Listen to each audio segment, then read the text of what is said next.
I don't wanna be the boy that runs in the back. I don't wanna be the kid that falls in the dark.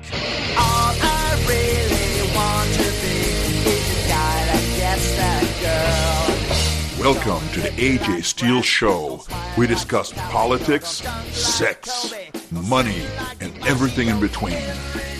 And now, here's your host, an immigrant, a self-made millionaire, an American, AJ Steele. Everything I say and do, I'm just not good enough for you. Ladies and gentlemen, welcome to another incredible episode of the AJ Steele Show.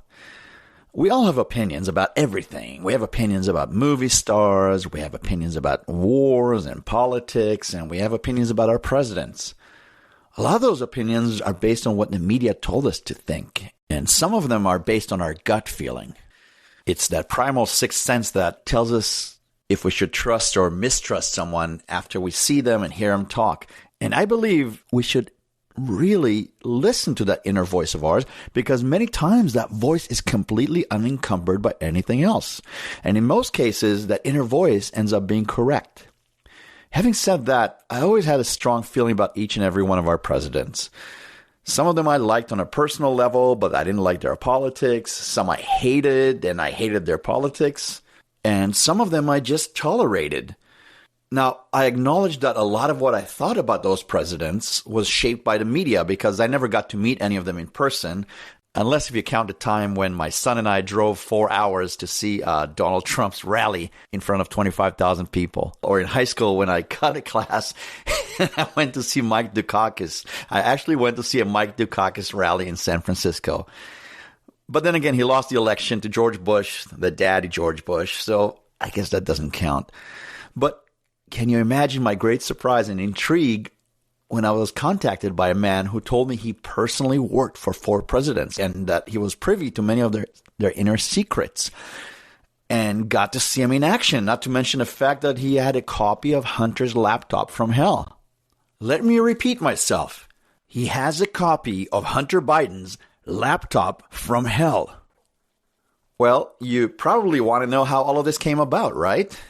So, the AJ Steele Show has a great Twitter account. It's not the biggest, it's not the largest, it's not the most famous, but we get a lot of attention and we get a lot of action. And we probably have the smartest, most distinguished followers in the world. We have doctors, we have scientists, we have contractors, we have plumbers, electricians, we have famous politicians, moms, dads, grandparents, religious leaders, celebrities, authors, civil rights leaders, and even a few billionaires. And apparently some of those followers are White House insiders. Yes, you heard me right. White House insiders. Now, about a year ago, way before the Ukraine-Russia war started, I tweeted about a lunch I had with a friend who happens to be a billionaire and who does a lot of business with Ukrainian and Russian oligarchs. And he told me a lot of things about all of them. But the main crux of what he said was that Putin and Ukraine were both paying Joe Biden and his family under the table. He also told me that Putin owns a lot of the energy business in Ukraine, and that realistically, the oligarchs from both nations were in bed together and with Biden and his cronies that were taking a cut from their profits, not to mention that they were stealing a lot of the aid that we, the American taxpayers, were sending Ukraine. A few months ago, I also did a very popular show about the Ukraine war where I explained that there's no good guys in either Russia or Ukraine and that we should stay the heck out of there because the whole thing is a battle for gas and oil between the Western billionaire globalists and the Eastern billionaire oligarchs. So a few days later, I got a really cryptic tweet from a man named Mike McCormick who told me that he worked for many presidents and that he had some incredible information on Joe Biden's dirty business in the Ukraine and that he can't wait to share it with the AJ Steele Show. So what was my reaction? It obviously really piqued my interest, but I was also very worried because I get hundreds of requests from people who just want to come on our show and they all tell me they have secret information. The last thing I ever want to do is give my audience fake news. Now, you might not agree with my opinions, but I will never lie to you. So I had my crew check out Mr. McCormick, And lo and behold, he is legit. He actually worked in the White House, and he was really privy to all of those meetings. And he really flew on Air Force One and Air Force Two when President Biden, or back then he was Vice President Biden, flew to the Ukraine. This was exciting news. And I set up the interview with Mike, who happens to be a wonderful guy. He's a really great guy, and he's a great storyteller. And believe me, this interview did not disappoint. The things that you're going to hear are things you have never heard before. They're very eye-opening, and they're fascinating at the same time. He told me some things about presidents that I never knew were true, things about their personal lives. But he also told me things about Joe Biden that many of you don't know, things that Mr. McCormick was privy to, meetings with Putin, humiliations, and the laptop from hell. So I hope you stick around and listen to our interview. And I really hope that you subscribe to our show and spread the word about us to your family and friends and to all of your online friends. We're a top-rated program that's completely self-financed, and it costs you nothing to listen to us and subscribe to us. But it does help with our ratings and our rankings. So I would really appreciate if you would take a few seconds out of your life and sign up to our show. We're on iTunes, we're on Spotify, Google Podcasts, and all the other major providers. And it would be a great honor for me if you subscribed. Last but not least, when I told Mrs. Steele about the explosive information in the interview you're about to hear, she got a little bit worried, and she told me I should probably buy a few more guns to protect myself. But being that I'm a man and I'm a guy, I told her, I'm not worried about anything. Telling the truth will protect me from all evil. But later on, I actually went and cleaned and lubricated all of my weapons. What do they say? Better safe than sorry. This is the AJ Steele Show, and we will be right back. All I really want to be is the guy that gets the girl. The AJ Steele Show. Think of your loudmouth best friend, hated by all the wives, because he tells it just like it is. Finally see your love belongs to me. Mike, welcome to the AJ Steele Show. Thanks, AJ. It's great to be here. Thanks for having me. So I've been really looking forward to having you on the show because in many ways you've been privy to some of our nation's most significant historical events of the past 16 years. You practically had a ringside seat in the White House. Tell us a little bit about who you are and what you did during your White House years.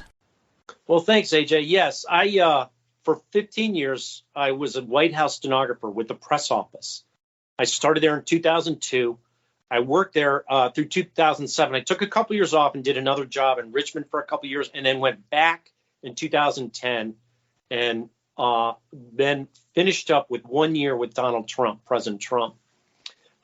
So when I first started there, I was a contractor, and my job was as a stenographer to the press office was basically we would walk around in the White House, and back then we used cassette recorders, and we had our pagers. You know, it wasn't about cell phones, it was pagers and cassette recorders. So it was a different era altogether.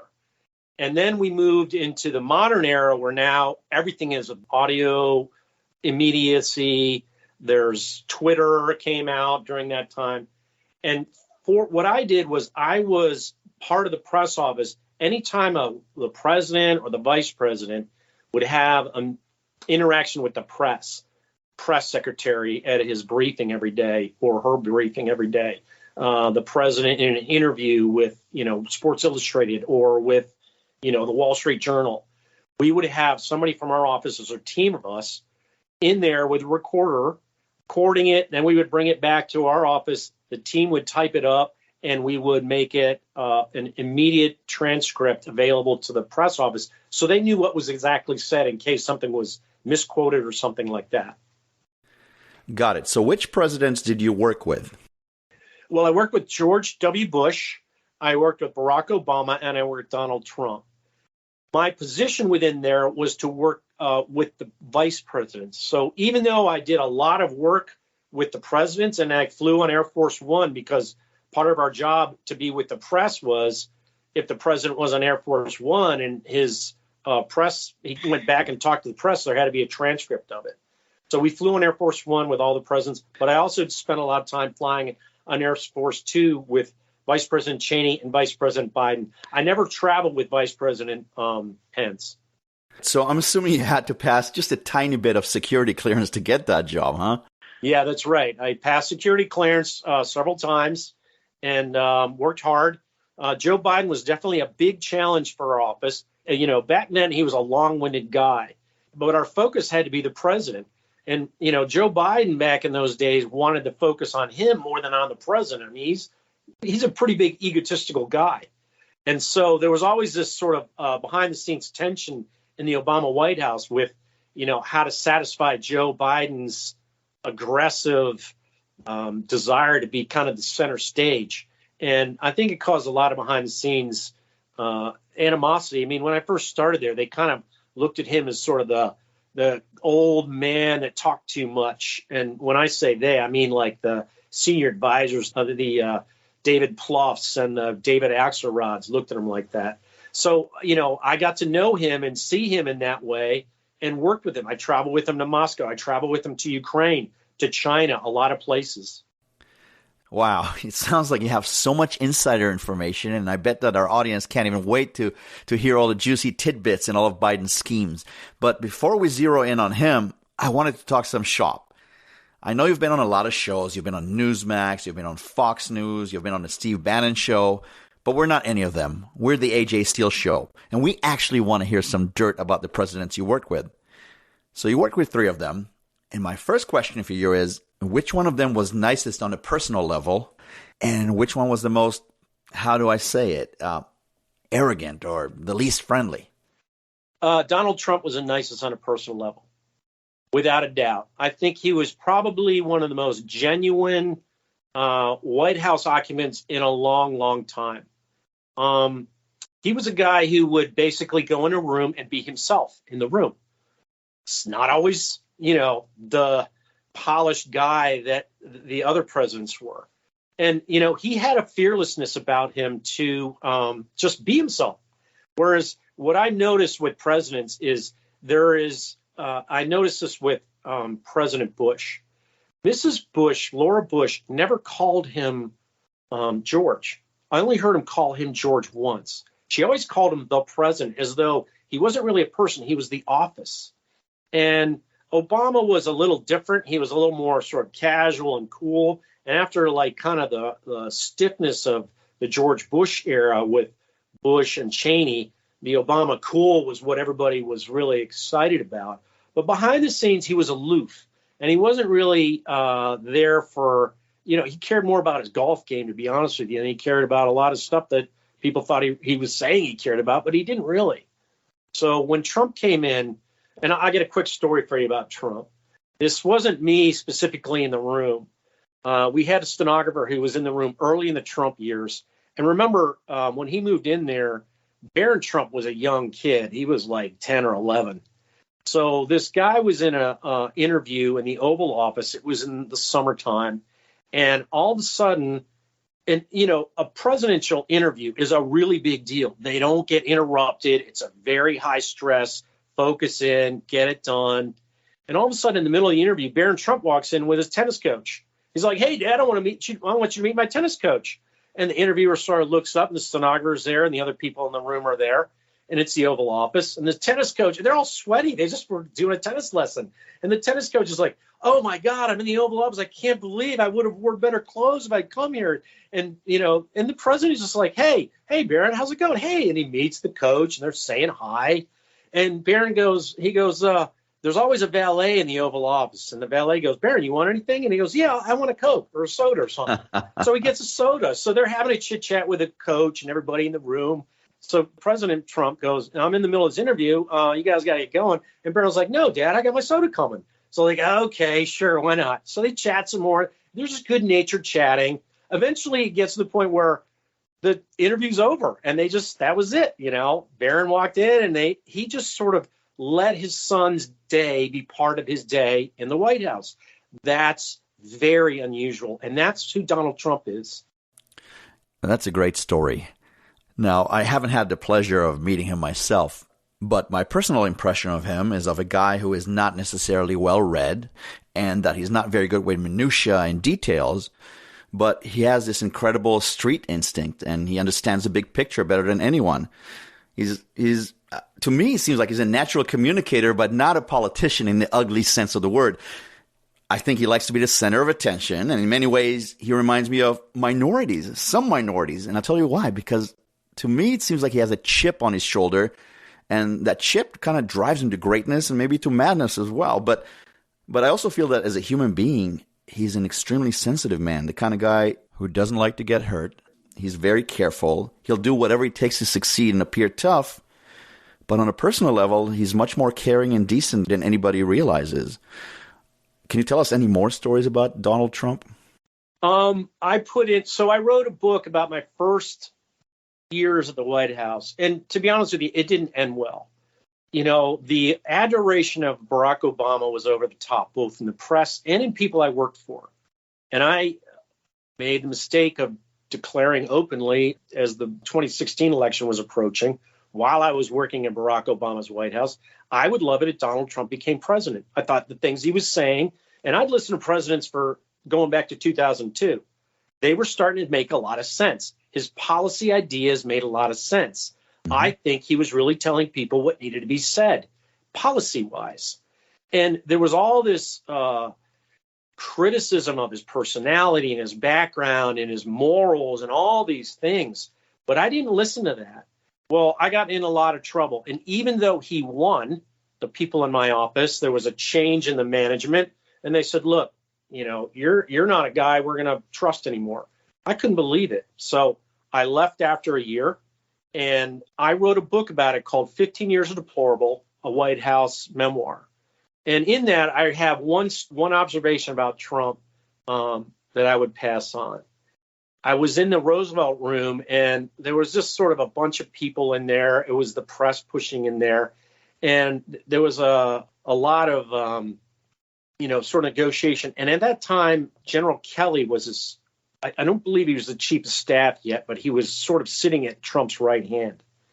And they were looking at all this turmoil amidst the press, kind of posturing for position. And Trump just looks at Kelly. He sort of looks out of the side of his mouth. He looks at Kelly, goes, "It's all one big, beautiful negotiation." And Kelly kind of cracked up a little bit. And that's really sums up Trump. I mean, what you were saying about the minority and the chip on the shoulder and the personal drive, I think his drive is to have a good negotiation. And he just looks at it like it's a negotiation. It's all one big, this is the exact quote. It's all one big, fat, beautiful negotiation. That's why it was memorable, because it was funny, right? It's just a funny way to say it. But that's him, one big, fat, beautiful negotiation. Well, that sounds like a one big, fat, beautiful Trumpism to me. Mike, we're going to take a short break, and when we get back, I'm going to ask you about Obama. This is the AJ Steele Show. You are listening to the AJ Steele Show, where no topic is off limits, no discussion too harsh, no truth more true. The AJ Steele Show, we tell it like it is. All I really want to be is a guy that gets a girl. All I really want to be. Now, speaking of Obama, I know that there's a lot of people in the middle and the left, they have an idealized picture of him as this super smart, super caring, ultra hip black guy who constantly spends his days worrying about the poor, and he's always the coolest guy in every room. But my personal opinion, my personal view of him is I see a well-spoken, bright con man who is nowhere as intelligent as he gets credit for, and he was raised as a white guy. We all know that. And yet he's full of anger and hatred towards the same whites who promoted him and created his legend. Now, this is the interesting part. I also don't think he cares much about blacks because he has this aura of superiority, and you spoke about that a little earlier. In some ways, I think the only folks he cares about are his globalist bosses and movie stars who gush all over him. Now, without getting into his destructive politics and the division they caused in this nation, what were your observations of him as a human being? Well, I think Barack Obama was always the smartest guy in the room, and he had a very high opinion of himself, and he wasn't willing to really look at any sort of derogatory, it just, sort of like the Teflon self-image. He's a master politician. He got a self-elected president twice. You don't do that without being genius-y politician. And I think he understood the way that American politics work and found the right moment for him. There's that movie, 6 Degrees of Separation. And I think he's the 6 degrees of separation president. He's not really what he said he was. And he came in. I wouldn't use the word hatred or anger towards anybody with him. I really wouldn't. I just think he had an aloofness about him, that he was above it all. It was all sort of this entertaining game for him. Like you said, it's a con. And that's kind of how it was. It still is. It really still is. I think he's behind the scenes, the guy who's moving things in the White House. And that's the big con that he's running. And it may be, in his mind, maybe it's all one big, fat, beautiful con. So a follow-up question to what you were saying is, how much of what we see when we see the president, whether it's Biden or Trump or Bush or Obama, is the real person, and how much is just pre-written speeches with lights and makeup? In other words, do you feel that any of them were really in charge? Are they really the boss, or are they just spokespeople for their agenda? That's a really good question. That's one of the reasons why I was so impressed with Donald Trump's campaign in 2016 and what he's doing today. He walks out in front of a crowd, and that's him. And he says stuff, and sometimes he's profane, just like anybody else would be. And sometimes the profanity he uses is like kind of freaking people out. The other day he dropped I think it was an F-bomb, and you could see the ladies behind him were like, oh my gosh, and that's it. But that's him. And so he's a guy who is very comfortable with who he is and isn't worried about it. Whereas, yes, I would say George Bush was very cognizant of his image. He was raised in the White House. His dad was the president. He knew what the presidency was, and it was part of his family legacy. I thought he was a good president when I was working with him. The more I see of the sort of the tail end of what happened with Iraq and how that wound up, I see the drawbacks that were there. I was a supporter of the Iraq War at the time. I'm not anymore. I think it was a horrific move I agree with Trump's assessment. It was a terrible, terrible decision to go into Iraq and lose all those lives and spend all that money on nothing. And Obama was, and now Biden is an egotist like you can never imagine. It's kind of really disturbing that he's a president, given what I think he's capable of, on the dark side of his personality. And it's pretty dark. From what I've seen in the laptop, I think there's a lot of evidence there that he was very darkly involved in his son's very dark behavior. So, Obama let that happen. That's kind of what Obama was. Obama was like the permissive guy who let Joe Biden rise up through the ranks and become what is now a disastrous president. So you made a perfect segue to my next question. We talked about all the presidents you worked with, but not about a vice president who, in my opinion, was the token white guy for 8 years. Let's start from the beginning. What was Joe Biden like when you first worked with him? When I remember going into the White House, so I was there for a year working with Obama, and there was a guy in our office who was working for Biden and struggling because Biden was so long-winded and so egotistical about trying to hog the spotlight whenever he could. So he was always putting himself in front of the spotlight. When the White House first started, Joe Biden held more meetings in the cabinet room to promote the Recovery Act than Barack Obama, the president, had. He called the cabinet together. So he saw himself as this presidential person, and he was going to be the older, smarter guy that was going to guide this young upstart president into, the great presidency that they would have together. They mixed it up really well together, but I think there was a lot of myth at the end of Joe Biden's vice presidency that, there was this bromance with him and Obama. I think that was done. Actually, the reality is Joe Biden's communications people went across West Exec and started working in the White House for Barack Obama. So they're the ones, I think, that were behind that.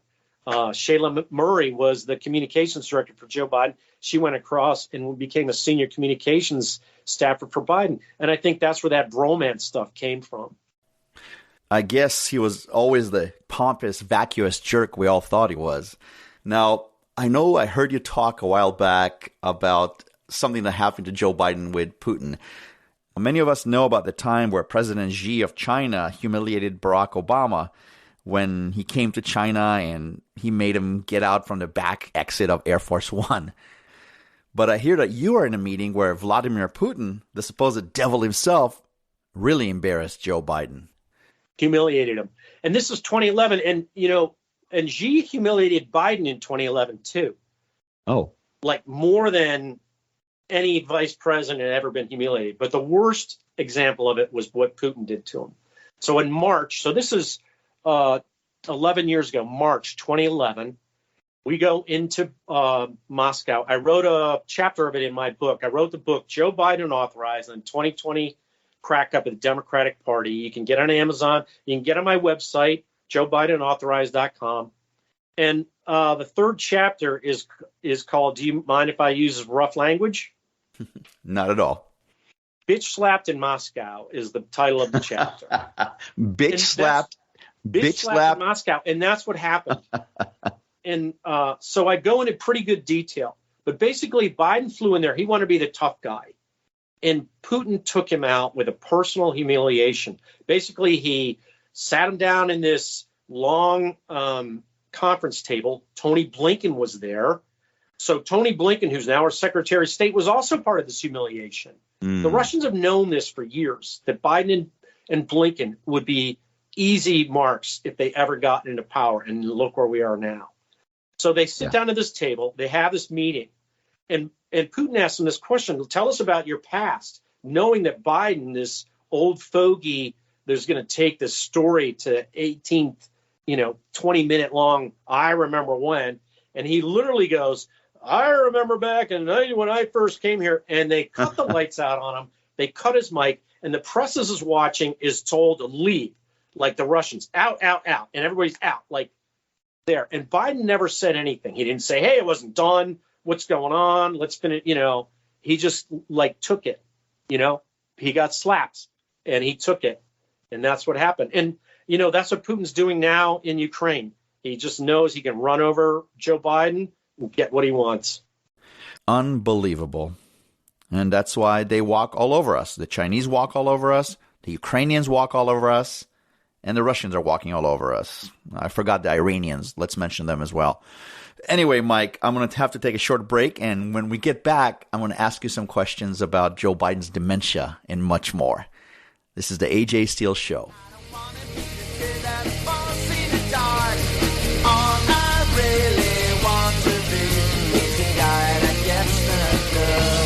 AJ Steele. Not right, not left, just right.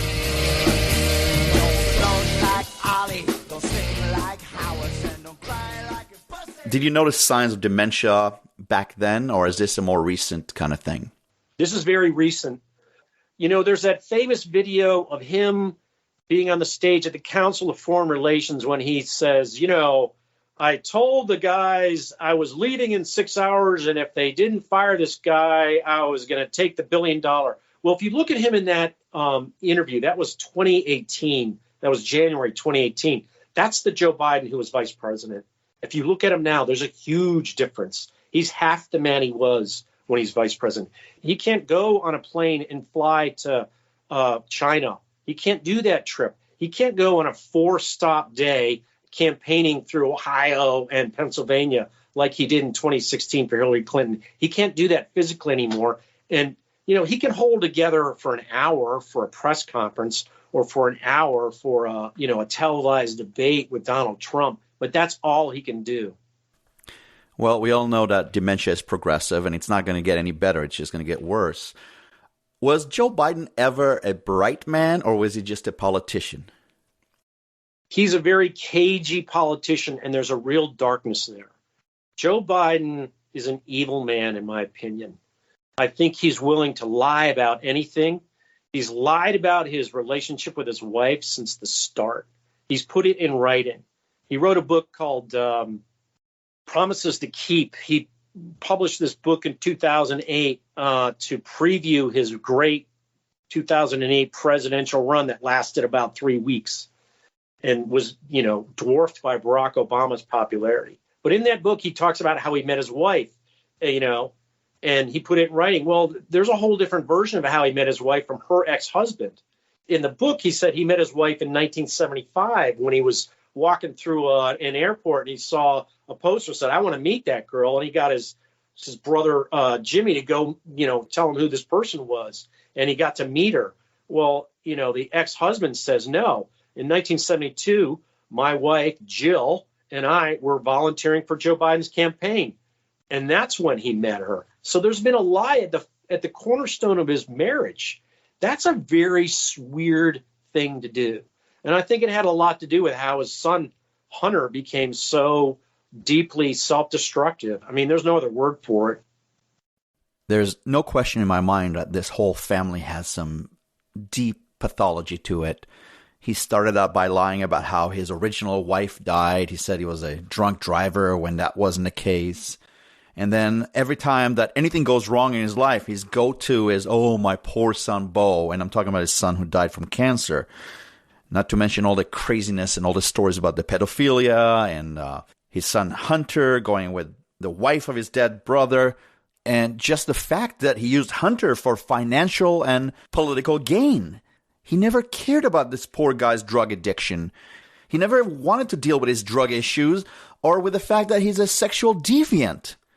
Look, there's some real craziness here. And I think that this pathology comes directly from Joe Biden's selfishness and his worldview. The end justifies the means. He has basically sold his soul to the devil for his political career and to reach the presidency. And interestingly, next week we are interviewing a world-famous psychiatrist, and maybe I'll ask him some questions about the Biden family psychology. But I want to get back to our conversation, and I want to get into the whole Ukraine deal and the corruption, the Biden corruption. Now, we all know that absolute power corrupts absolutely.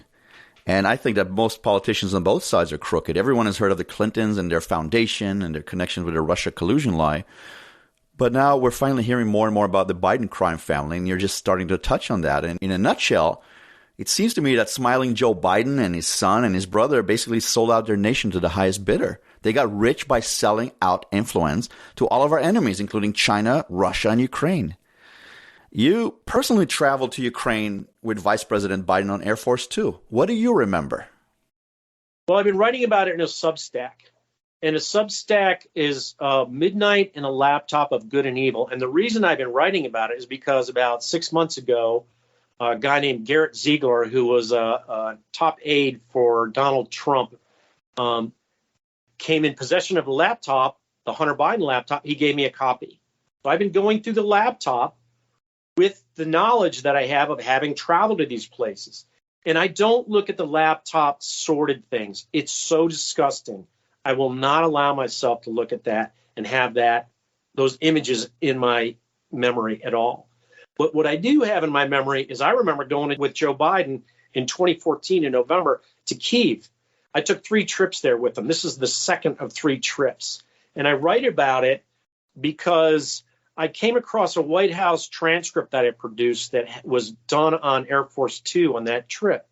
And in that, there was a Ukrainian woman who was a Voice of America correspondent, Myroslava Gonadze.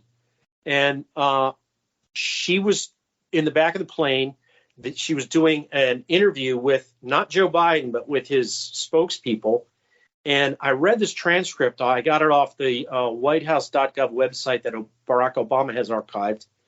And she was asking him questions 8 years ago that are now being asked, why are there Russian tanks in Ukraine? Why are Ukrainians dying? What are you going to do about it? This was 8 years ago, and no one knew about it. The press that was on the plane weren't reporting it. She was the only one who was asking it. So I wrote a series of Substacks. Well, as I'm looking into the laptop, I found something just before that trip that connects Joe Biden to the Burisma Holdings people that were paying Hunter Biden then. And there's a lot of aid, United States government aid, that went to Burisma just a few weeks before and after this November 2014 trip. And the one thing that I saw that really tied Joe Biden into it was an email that was sent. So what happened was, at this time, Burisma is a natural gas producer for Ukraine. They're private. They had a lot of drilling going on in eastern Ukraine. This is the area that Putin is now taking over, the Donbass. That's where all the natural gas holdings are. And they were drilling and producing natural gas there. The Ukrainian government was about to tax them at the 70% rate, and they got it knocked down to 50% rate. And natural gas producers are like, hold on, we can't pay this. We can't possibly pay this. The part of the reason why the government was taxing them so high is because the gas producers were corrupt too. They were oligarchs who were corrupt too. So there's sort of one corrupt against another corrupt. There's an email from this guy from Burisma. He sends it to Hunter Biden and his group of sort of government lobbyists and lawyers, government sort of focused lawyers and lobbyists. They're lobbying for Burisma. And he says, I really need some help. This is a terrible situation. Joe Biden is, at this point in time that he sends us, he doesn't mention Joe Biden by name. Mm-hmm. This is a week before Joe Biden is supposed to land in Ukraine and talk to them about energy security. We really got to get this sorted out. He doesn't hear back from Hunter Biden or Devin Archer. For 2 days, he doesn't hear back. He hears back from sort of a junior member of the group, but not these two. Finally, he sends another email and he says, Robin, this is an existential threat to the producers, the private producers of natural gas in Ukraine. We have to discuss this. Robin Ware is Joe Biden's code name. No one would have known that if they didn't know who Joe Biden was. It was closely protected by the only very close associates of Joe Biden. In the laptop, there's a lot of emails to Hunter from Robin Ware 456 at gmail.com. That's Joe Biden. This guy from Burisma is telling Hunter, he's invoking this Robin name to say, Hunter, your dad has to do this. What are you going to do? So that's the email that I saw. That's an indirect connection, but it's one of the most direct indirect connections I've yet seen. There are others, and I'll be finding others out. Mike, if what you're telling me is true, then this is the smoking gun. This is it. This ties Joe Biden to all this corruption. This is a lot to process, Mike. I'm going to have to take a short break, and we will be right back with the last part of our interview with Mike McCormick. This is AJ Steele. All I really want to be is the guy that gets the girl. The AJ Steele Show. Think of your loudmouth best friend, hated by all the wives, because he tells it just like it is. Finally see your love belongs to me. Well, we all know that the oligarchs or the billionaires, whatever you want to call them, in Russia and in Ukraine are crooked, and they all play games, and they, in some ways, own a lot of our politicians, just like China does. I have a question about the laptop of good and evil, as you call it, or I should say the laptop from hell. That's what everybody else calls it. I don't care about Hunter's sexual liaisons with adult women. That's ugly, but it's not my business. Have you seen any pedophilia in there? I don't look at the bad stuff. I don't look at it. I don't look at the images. I don't look at the videos. I don't read the texts. I have heard from people who have read it. That's what's in there. There's a really big, the person who gave me this, Garrett Ziegler, his organization, they're an anti-corruption organization, MarcoPoloUSA.org. They're coming out with a report. They will have details of that. I guarantee it. That's insane. Now, was Obama involved in any of this, or was this completely outside of his realm? What's interesting, so in my book, Joe Biden Unauthorized and 2020 Cracked Up of the Democratic Party, I was researching this book. I published it 2 years ago. I was literally looking at it in December 2019. They're impeaching Donald Trump over this phone call to Ukraine. And I looked at it and I saw, well, there was some reporting about Hunter Biden, and Hunter Biden's business associate had this meeting in the West Wing with Joe Biden.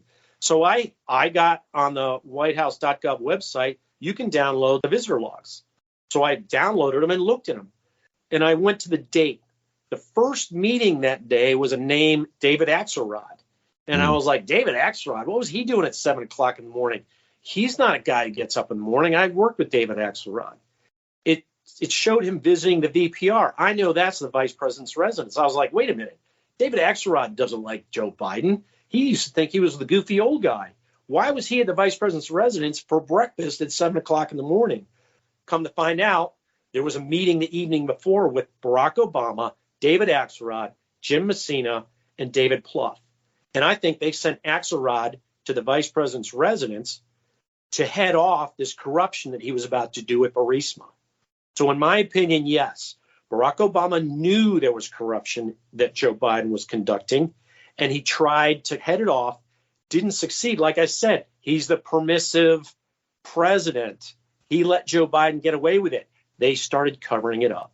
There's a conspiracy there to cover up Joe Biden's corruption. It extended into the 2016 election. It extended into becoming what we now call Spygate, where they spied on Donald Trump through the election. And I mean, the depravity that is coming out about the Democratic Party and their willingness to win at all costs is going to be, I think, lead them to a 30-year walk of shame. I think they're going to face a red wave election in 2022, and it's going to go downhill for them from there for 30 years. Well, that's if you believe that we have honest elections. The stuff that you're telling me is earth-shattering, and we don't get to hear about this in the regular media, even though things are changing. And I'll tell you why I think it's happening. I think the Democrats have given up on Joe Biden. He's too demented. He lost any of the goodwill that he had with the public, and he's basically a liability at this point. And that's why we're starting to just hear trickles about this laptop all of a sudden. But I have a question for you. Let's say Biden is impeached, right? We get Kamala Harris or Nancy Pelosi. None of this is good for America, is it? They don't care about America. That's the first thing to learn about politicians. They care about themselves. So the Democratic Party right now, like you say, is wrestling with what do we do? And their pals in the media are now part of it because they covered up the laptop too. So now they're trying to pretend like, oh, well, it's just Hunter Biden stuff. We're going to talk about what a bad thing Hunter Biden did, and he's going to pay a price, and he may have to, go to jail for, I'd be surprised if he actually does jail time, but he may be convicted of tax evasion, or he may face a penalty for tax evasion, something like that. I think Joe Biden, based on what I'm seeing, is impeachable. And that's what I'm working for to do in this laptop, on this Substack. I'm working to impeach Joe Biden. And I think he's impeachable. I think if it happens, if there's a red wave election and there's a House of Representatives that's run by the Republicans and they take over the Senate, I think what you'll have is you'll have an impeachment of Joe Biden that also becomes kind of what happened to Clinton, where there's one or two senators who won't vote for impeachment. It'll go almost to the top of impeachment, but it won't go over the top, and he'll stay in office. I don't think they want to have Kamala Harris in there. And the other side of it is that Joe Biden knows once there's a red wave election, he's the only guy that can save the Democrats with his veto. So if you get rid of Joe Biden, you get rid of the veto, and you bring in all kinds of uncertainty. So his argument for the 2 years he has remaining in his term after the midterms is, I got to stick around. I'm the one that knows what to do. And he'll play his old man game. He's a crafty old man. You got to give him that. Mm-hmm. Mike, we have so much more to cover, but unfortunately our time is running short. I wish I could talk to you for 5 hours straight. Maybe we should do another show in the future. Yeah, that'd be great. because I have tons of questions for you. But for now, would you please tell our listeners again where they can buy your books and where they can find out more about you and about what you have to say? The Substack is what I'm doing currently, and I think that's got the most tie into current events. You can go to Substack. It's the Midnight in the Laptop of Good and Evil is the title of the Substack. You can search for it there, or if you want to go directly to it, you can go to M. McCormick. My last name is spelled McCormick. So that's mmccormick.substack.com, and that'll take you right to it. The books, my books are Joe Biden Authorized and the 2020 Crack-Up at the Democratic Party, 15 Years of Plurable, a White House Memoir. They're on my website, joebidenoauthorized.com. I've got plenty of copies to send out. I don't know if people can buy them hard copy anymore on Amazon. I've had some trouble with Amazon selling my books and then sort of pulling it off the shelf. So I sell them myself off my website. You can buy an ebook on Amazon. It's an ebook. Got it. I have a final question for you, which I ask of all of our guests. Where do you see our future? Is America done in your opinion, or do you still feel that we have a sense of hope? You know, I was out on the Washington Monument grounds on January 6th when Donald Trump gave his speech at the Ellipse. And I didn't go to the Capitol where people got in trouble, but I went there because I felt like it was a really significant historical day. The most important thing I heard out of there and saw with the numbers of people that are there, probably 500,000 people came there. We were standing in a group with people that had traveled on a bus for 14 hours from Madison, Wisconsin. The guy I was standing with had driven all night to come from Indiana. Donald Trump said, "We are a movement." And that's what's happened. That's what's happened out of the Trump presidency so far. I think it's still happening. I think in some ways he's still the president. He calls the shots more than Joe Biden does in some respects. The level of criticism that he weighs against the Democrats, they really don't have a good answer right now. I mean, the economy is, the price of gas alone is changing people's minds about what Donald Trump was as a president versus what they now know was coming from the Democratic Party. So I think people are awake. They're alive. I mean, you and I are talking on this. I'm writing a Substack. We can get the word out, the truth out. We don't have to wait for the media filters.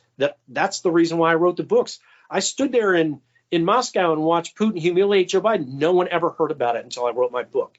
It was never reported. No one reported it. Well, Mike, you're doing great service for America and for our republic. And how do they say, from your lips to God's ears? It's been a great pleasure to have you on the AJ Steele Show. I wish you all the best. Thanks, AJ. I really appreciate you having me. All I really want to be is a guy that gets the girl. All I really want to be. All I really want to be is a guy that gets the girl.